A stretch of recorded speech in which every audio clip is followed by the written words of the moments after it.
Hey everyone, welcome back to the channel. Today, we've got an insane breakdown of One Piece Chapter 155, Rox Pirates. This chapter is packed with flashbacks, intense clashes, secret plots, and even a glimpse of how the Rox Pirates started. So grab your snacks, because we're diving deep into every single detail. The chapter kicks off with a color spread. In this cover, we see the Straw Hat crew walking on a wooden ladder that connects two buildings in a city. It's a classic fun vibe, but don't get too comfortable, because the story itself is anything but light-hearted. The main story continues from where the last chapter ended. Loki shows up and sees Rox, who's in Elbaf. Loki is shocked because this is the first time he's ever seen this guy. Even though Rox apparently knows Loki's dad, Rox casually asks Loki his name, but Loki demands he go back home to his father, because he's unworthy to speak Loki's words. Loki refuses and attacks Rox, but Rox counters immediately. Now here's something crazy. Rox attacks are so terrifying that the narrator compares them to surrounding objects flying off as if they were hit by a giant hammer or a cannon blast. Loki is gravely injured in just one hit, and Rox laughs menacingly at him. The scene jumps into a flashback that happened 8 years ago. Soldiers from the Pangaea castle report that 5 kings have been attacked and kidnapped by a large man dressed in black. We then see him in the Room of Flowers, holding 3 kings and using them as bargaining chips against Mu. Rox admits the Holy Land is now in chaos, and this is where we see that after that fight, Rox was sitting injured on the ground with a pistol in his hand. A woman servant kneels beside him, giving him medical treatment. Another man in a black hat and mask appears, who we learn is Harold. Suddenly, we jump back to another Room of Flowers. This time, it's deep inside the Holy Land. Someone manages to break into the deepest part of this sacred place. The narrator reveals the name of this place, the Room of Flowers. Inside, someone is referred to as the Gardener of Ivory Dome. They're looking at a withered flower. The gardener knows they can't do much, but still leaves behind a few words. One day, I will come back. I'll back here.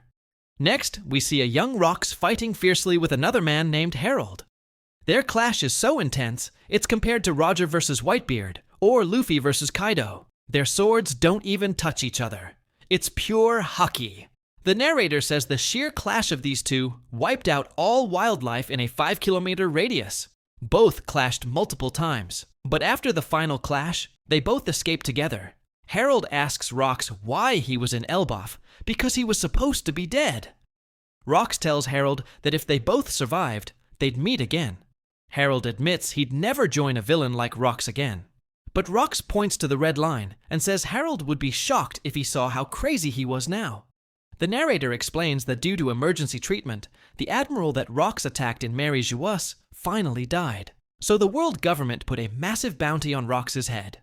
Despite that, Rox managed to destroy a gate of justice to escape. Rox and his gang get a ship and hide. They attack various marine bases and pirate crews for new recruits. They use events like Davy backfights to get new members.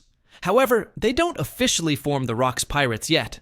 They're still just a rogue gang with no flag. Jumping back to the present of the flashback, which is 48 years ago, we get an amazing double-page spread. Rox and his 6-man crew are eating in the forest.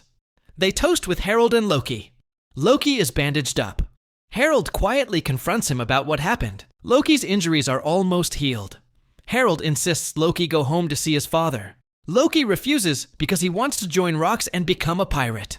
Harold says he'll never allow that. But then, Rox and his crew suddenly follow Harold, shocked by how loyal he is. This part is huge. We get name drops of legendary criminals. Shiki the Golden Lion, who wants to get rich fast. Buckingham Stussy, who calls Shiki brilliant for wanting money. Don Marion, the gangster from West Blue, rumored to be as ruthless as mob bosses. Edward Newgate, better known as Whitebeard.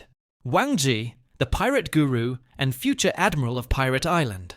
Ganzu the smuggler, who wears a full armor suit just like God Valley. They talk about Hachinosu, the island of exile, which later becomes known as Pirate Island. The criminals see it as the perfect place to gather outlaws that no other nation can handle. Wang Ji points out that in recent years, these criminals are forming their own organizations. The reason? There were gold veins under that island. Some underground organization found them and made a fortune. Rox asks Harold to join him. Loki overhears them. He cries with emotion when he hears Rox's words. "Come with me, Harold. Me and you together, we'll be unstoppable." Harold refuses, but Rox insists, "It doesn't matter. Let's take the world." Loki echoes him. The world. The narrator confirms that Loki has been saved. The final pages show multiple ships approaching Hachinosu, while the narrator hints at what happened 4 years later, or 44 years ago from the present story. Harold kept turning down Rox's invitations every time, but finally, Rox plans one final operation, one that will end with an execution if it fails. The last shot is Rox telling his crew, "Let's go, boys!" And that's where we see the iconic Rox Pirates flag waving for the first time. The chapter ends with a note. There will be a break next week. And that's it for One Piece. Chapter 1, 155, a chapter packed with lore, intense battles, secrets about the underworld, and the legendary beginning of the Rox Pirates. What do you guys think about this insane backstory?